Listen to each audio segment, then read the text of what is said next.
Hi, my name is Christine. I'm a demonstrator with Stampin' Up! And I wanted to introduce you to the Feels Like Home stamp set. This is one of the free gifts with a $60 purchase right now, up until the end of September through Stampin' Up! And it's just, the line work in this stamp set just blew me away. I mean, you can dress it up as much as you want, but it just looks gorgeous on its own. So I wanted to, I'm going to show it to you. I'm going to show it to you in action. We're going to make a simple card with a teeny bit of flair. So I'm starting off with half a sheet of thick cardstock. And before I get too far in, we're going to turn a light on so you can see what I'm doing. There we go. So yeah, this is thick white. It is half a sheet, so 11 by 8.5, which I have cut at 4 1/4 on the long edge. What I'm going to do so that we can make our card is, can you see my, yes, so I've got my cutting and scoring tool here. So we are going to score this at 5 1/2, and that, so this is the dark blade is the cutting blade. I'm putting it out of the way because I want to score. I have been known to make this mistake before. So we're going to score it, and then I'm going to cut at 3 inches. And we are left with 2 pieces here. So the white piece that we've got, this will be our stamping surface, and it is 3 by 4 1/4. So I've taken a piece of Misty Moonlight cardstock and I've cut it 1/4 inch bigger than the white. So it'll end up layering like this.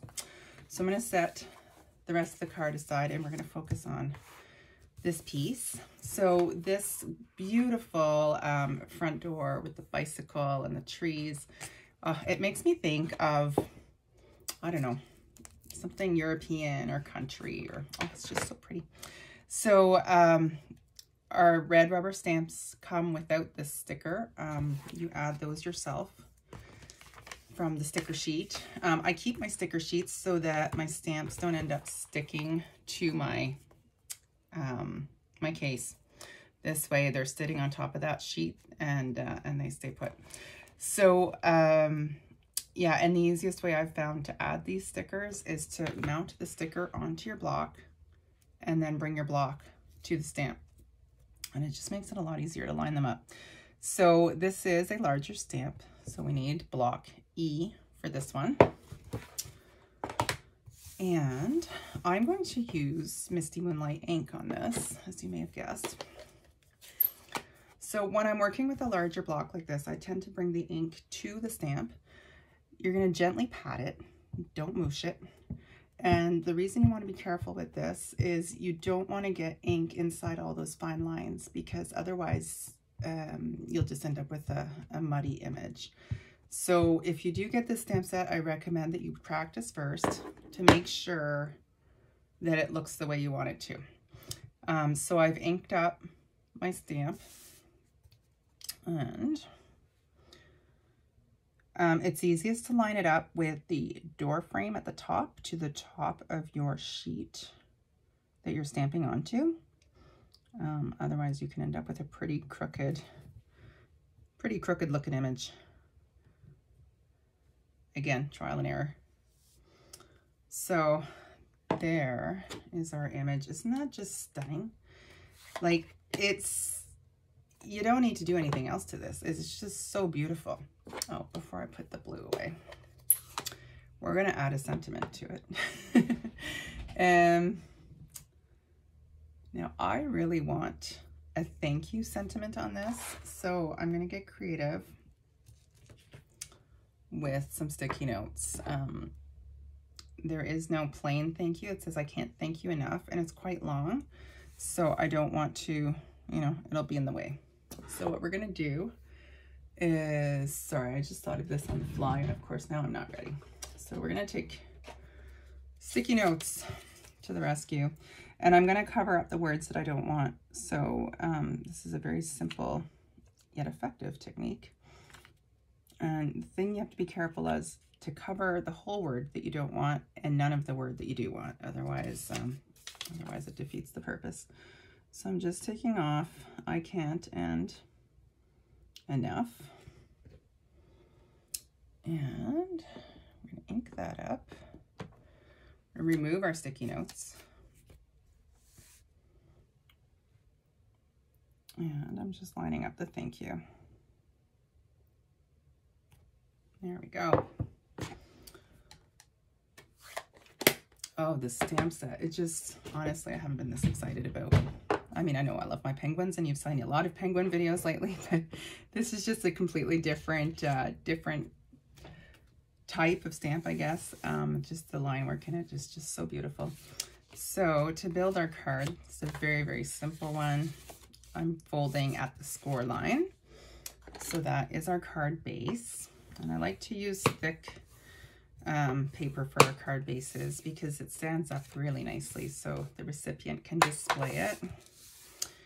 I'm going to use liquid glue on the back of this. You can use whatever glue you prefer. You could even put dimensionals on this and have it popped up a little bit from the blue.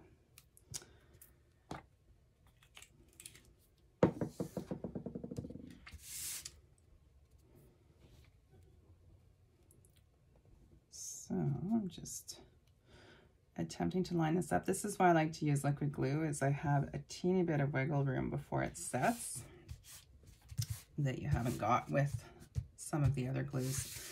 So the plan is to stick this on here. So I'm taking note of where that fold is because we're only going to put glue on this half of the image or the layer. So it's about a third. And I always do, like, before I start gluing, I always test it out to make sure that it's where I think it is. Because you don't want to glue your card shut. All right. And I think we have it.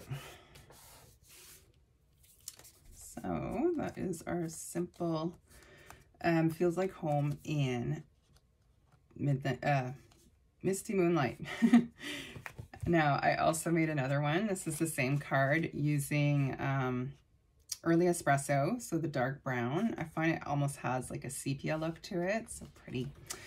Black and white. Isn't that gorgeous? Like, it's just ink and paper and the stamp. That's all this is. Like, I did add a layer of cardstock to each card, granted, but it just looks so beautiful on its own. But of course I did more. I used my Stampin' Blends and just colored the bicycle on this one, and I added some of the new ribbon that's in the new mini catalog. And Bermuda Bay is the layer I added because that's what I used to color our little bicycle. I really like those images where there's just one splash of color and the rest is black and white. So that's what I was going for with this. Then I took it another step further and I colored the whole image. And because the brick back here, I did kind of a pool party wash. So this is all done with my Stampin' Blends alcohol markers. I used the bricks embossing folder back here, and I used my my blending brush over here to add some pool party, just to pull out the detail in the brick, and it kind of goes with the detail in the image. And I added the same ribbon. I'm not sure if I put anything on the inside of these. No, I didn't. And then I wanted to do something completely different. So this is black and white. I then, after I stamped the image, I put it through the embossing folder. This is the brand new, what's this one called? This is the brand new Time-Worn Type 3D embossing folder. So it is a full-size embossing folder for the full-size cutting and embossing machine. I then aged it by just scuffing my layers of paper with my scissors. And I scuffed the sentiment, and on my ribbon, I actually used our blending brush. And I think this is, yeah, it was crumb cake. And I just went over the ribbon. So it's not nice and white like these ones are. It kind of looks like it's been dipped in light colored tea. So I just really like this vintage look too.